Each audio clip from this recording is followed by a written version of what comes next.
और बड़ी खबर है तेरनोपिल से। तेरनोपिल पर रूस के हमले जारी हैं। शहर पर 7 क्रूज मिसाइलों से अटैक किया रूस ने। रिहायशी इलाकों में गिरी हैं रूस की मिसाइलें।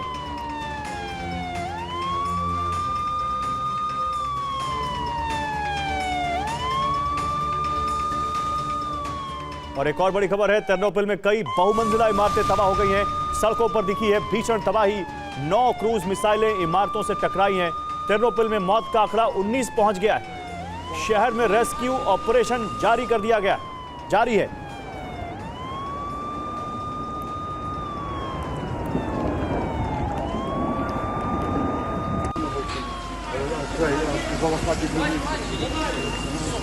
तो ये तेरनोपिल की तस्वीरें हैं। आप देख सकते हैं कितना भीषण अटैक यहां पर रूस ने किया है।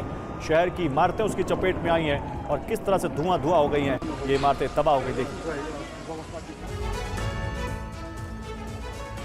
तो एक तरफ ट्रंप शांति के लिए 28 सूत्रीय फॉर्मूला की बात कर रहे हैं, तो दूसरी तरफ ज़ेलेंस्की ने अमेरिकी मिसाइलों से रूसी धरती को दहलाना शुरू कर दिया है। जी हां, यूक्रेन भी हमला कर रहा है। ट्रंप के सत्ता में वापसी के बाद ऐसा पहली बार है जब यूक्रेन की सेना ने अमेरिकी मिसाइल अटैक एमएस से रूसी शहरों पर हमले किए हैं। दावा है कि ट्रंप ने अटैक एमएस से रूस पर हमले की छूट दे दी है, जिसके बाद ही यूक्रेन की सेना बेलगोरोद से लेकर मॉस्को तक भीषण हमले कर रही है।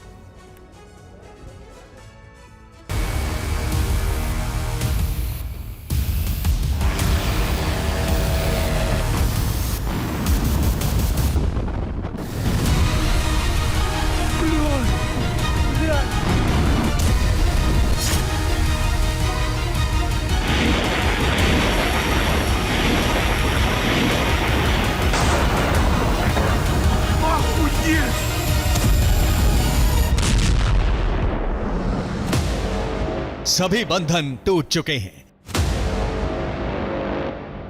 अब ना कोई प्रतिबंध है, ना रूसी जमीन पर हमलों की कोई सीमा।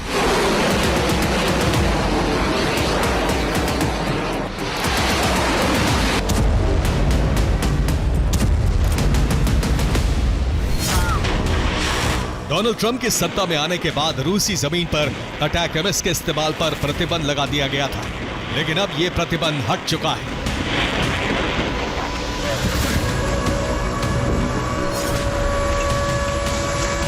डोनाल्ड ट्रंप की सत्ता में आने के बाद पहली बार यूक्रेनी आर्मी ने रूसी धरती पर अमेरिकी अटैक एमएस मिसाइल से हमला किया।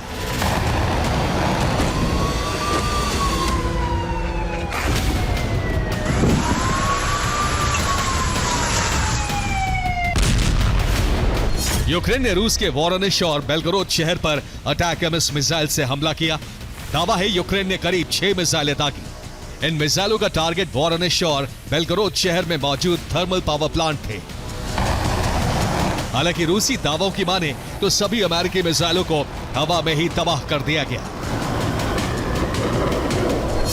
ये वीडियो वोरोनिश से सामने आया है। आसमान में नजर आ रहा यह धुआं अटैक एमएस मिसाइल की तबाही का सबूत बताया जा रहा है। ज़ेलेंस्की के जवानों ने रूसी जमीन पर अमेरिकी मिसाइल का इस्तेमाल किया, इस बात की पुष्टि खुद यूक्रेन ने की है। यूक्रेन के जनरल स्टाफ ने अपने बयान में कहा, यूक्रेनी सेना ने रूस पर हमले के लिए अटैक एमएस का इस्तेमाल किया है। यह हमला यूक्रेन की अटूट प्रतिबद्धता को दिखाता है। अटैक एमएस से हमले भविष्य में भी जारी रहेंगे।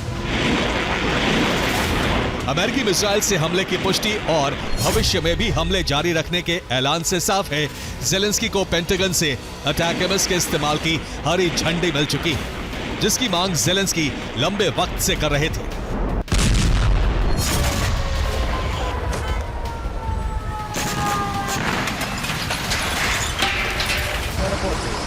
यूक्रेन ने आखिरी बार अटैक एमएस का इस्तेमाल 16 जनवरी 2025 को किया था।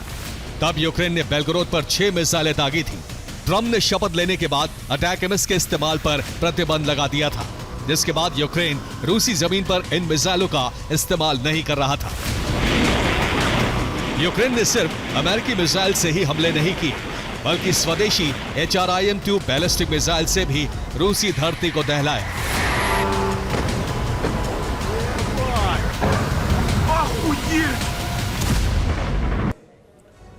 दरअसल मॉस्को के आसमान में अचानक संदिग्ध गुब्बारे नजर आए। ये गुब्बारे कहां से आए थे इसकी कोई जानकारी नहीं थी, जिसके बाद रूसी एयरफोर्स ने फाइटर जेट के जरिए संदिग्ध गुब्बारों को पहचान करने की उनकी कोशिश की। साथ ही इस बात की पुष्टि की गई कि गुब्बारे में कोई विस्फोटक तो नहीं है।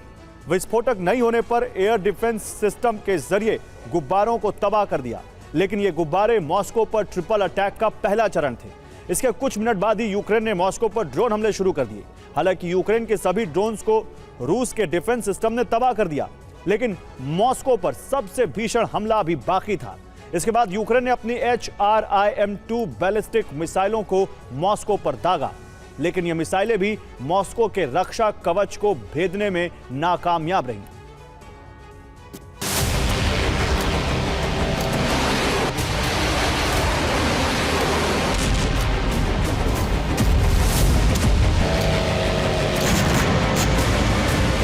यूक्रेन के निशाने पर सिर्फ मॉस्को ही नहीं बल्कि रियाजान भी था। दावा है कि रियाजान में यूक्रेन ने डबल अटैक किया। पहले शहर पर FP2 ड्रोन से हमले किए, इसके बाद back to back HRIM ballistic मिसाइलें दागी गई। यहां यूक्रेनी सेना के टारगेट पर रियाजान तेल रिफाइनरी थी।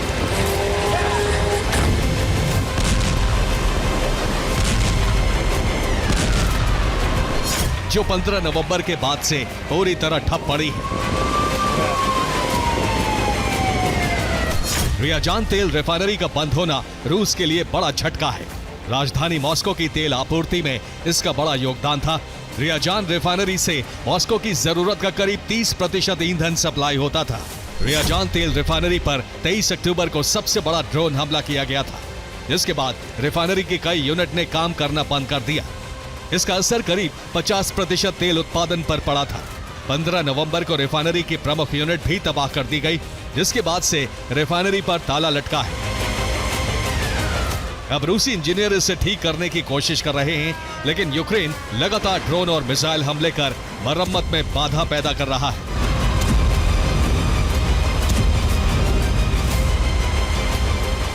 इधर रूस का ओम्स्क भी गैस पाइप में धमाके से दहल उठा। यहां एक प्रमुख गैस पाइपलाइन में भीषण धमाका हुआ। विस्फोट से आसमान में कई फीट ऊंचा फायरबॉल देखा गया।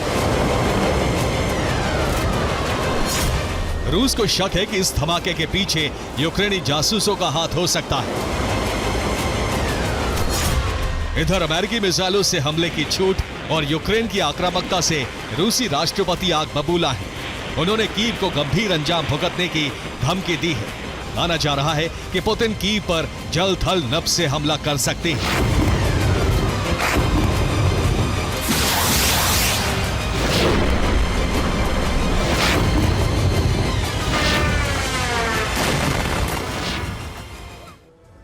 और माना जा रहा है कि आज रात पुतिन कीव पर ट्रिपल अटैक कर सकते हैं। ये हमले जल, थल और नभ से होंगे। रूस कीव के रिहायशी इलाकों में बॉम्बर्स से बमबारी कर सकता है।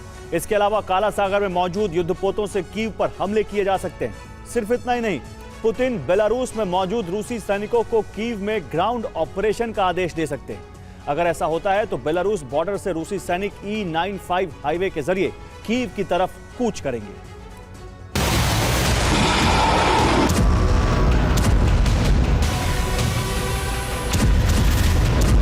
इस बात की प्रबल आशंका है कि पुतिन आज रात कीव पर हमले की हरी झंडी दे सकती है। इसकी वजह सिर्फ अटैक MS से हमले ही नहीं है, बल्कि रूसी कब्जे वाले डोनेट्स्क की सुरक्षा को भी पुख्ता करना है।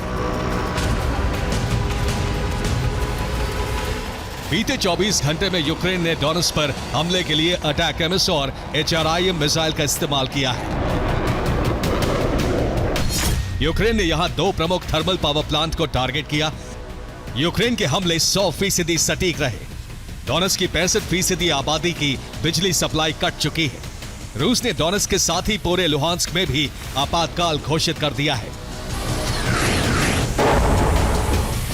माना जा रहा है कि ज़ेलेंस्की ठीक रूसी सेना के पैटर्न पर चल रहे हैं। वो डोनेट्स्क और लुहांस्क में नागरिक इंफ्रास्ट्रक्चर तबाह कर रूसी शासन के खिलाफ विद्रोह भड़काना चाहते हैं, ताकि इन इलाकों से रूसी सेना को पीछे ढकेला जा सके।